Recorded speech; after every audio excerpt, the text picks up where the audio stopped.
we're not taking this into the new year. The complaining was so crazy. And even though I didn't verbally say it out loud or in social media, how did I just stop that complaining? I needed to change my environment. I needed to change my own mindset. So I wanted to talk to you about a few things that I started doing. I love where my business is going. It continues to grow. Let's get into a few ways that you can stop complaining so you can change your life and even your business, depending on where you are in your creator, online business, digital journey. Practicing gratitude. This is the gratitude journal. It's literally just the gratitude journal. I got it on Amazon and just really trying to focus on what I was going to be thankful for, even if it seemed like nothing was going well, shifting that mindset to a more positive mindset. That's where affirmations came in for me. So I researched a few affirmations that made sense. I didn't want it to be woo woo, whatever that means for you, but I really needed to believe that I can do this again. P.S. My husband was going through a lawsuit at that time too. So that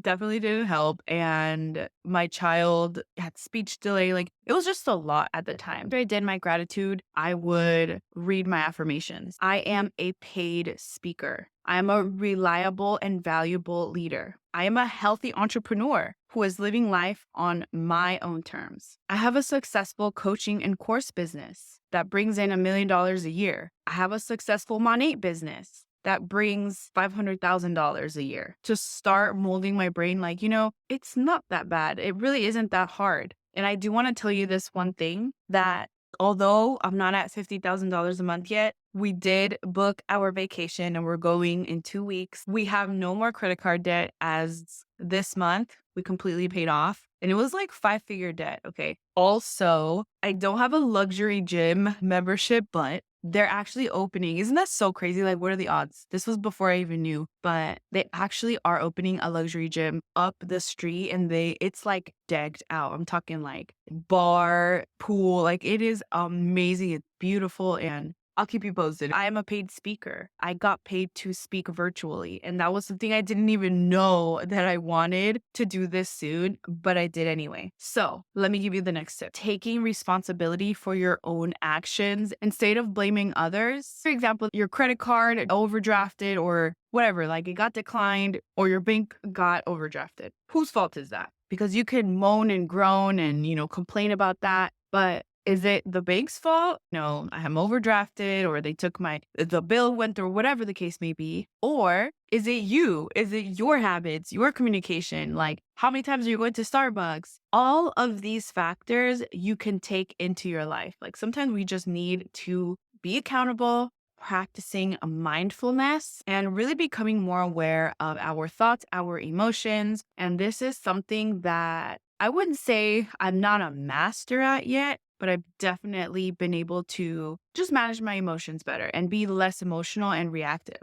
Cultivating a growth mindset that comes with seeing challenges as an opportunity for growth. Now, it goes back to managing your emotions. Moving on to surrounding yourself with positive, supportive people, a better circle. This, I would say, was the biggest change for me. I'm an oversharer. That's not for everybody. And surrounding myself with people that understand my goals and are supportive, even if they not necessarily agree with the ways that I do things, that's okay. Having that circle has been everything. And I do have to give a shout out to my husband. Self-care. That is just my non-negotiable. Setting realistic expectations. I feel like a lot of the times when you start complaining about somebody, how she didn't do this or he didn't do that, he didn't show up, sometimes you don't even set your expectations verbally. So your expectations are in your imagination. I'm not saying lower your standards, just the expectation, empathy, practicing empathy. A lot of people don't have the same circumstance as you, whether you have it harder or easier, whatever, that doesn't matter. Not only having better relationships, but even with your customers, practicing self-reflection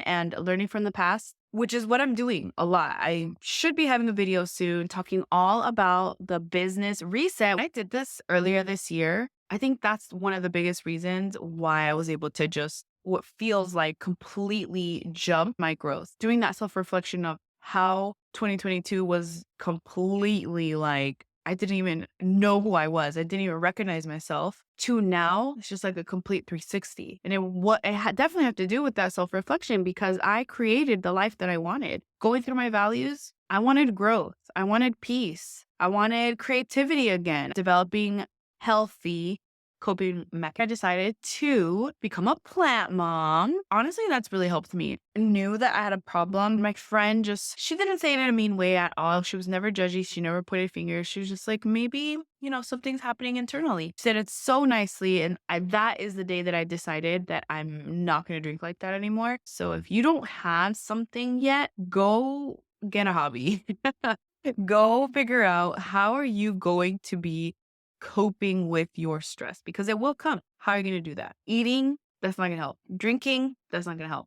Definitely brainstorm. Taking action. So I really do see a lot of changes coming to the online space. If you want to build something, if you want to make something happen, if you want to create your podcast, like you need to just do it. I've seen so many girls go from 0 to 100, blow up with crazy amount of followers. Brands love that. Imagine what would happen if you get a collab with your most favorite account. I always think about that. I have a small channel. I'm not a fashion girl or a hair skin girl. My dream brand was Teachable, and I was able to partner up with them multiple times. I always think about that. Oh my God, what would happen if I grow this channel and I get a sponsorship from Teachable? Like, what? That would be my dream. But you have to take action. It's time to change your habits. It's time to completely change your life. Let's stop complaining, and you can do it. Not even 18 months ago, I was in like the lowest, darkest place. So if you feel that way, I promise you, you can get out of there. Take these tips that you can implement. Don't forget to like and subscribe, and I'll see you in the next video. Bye.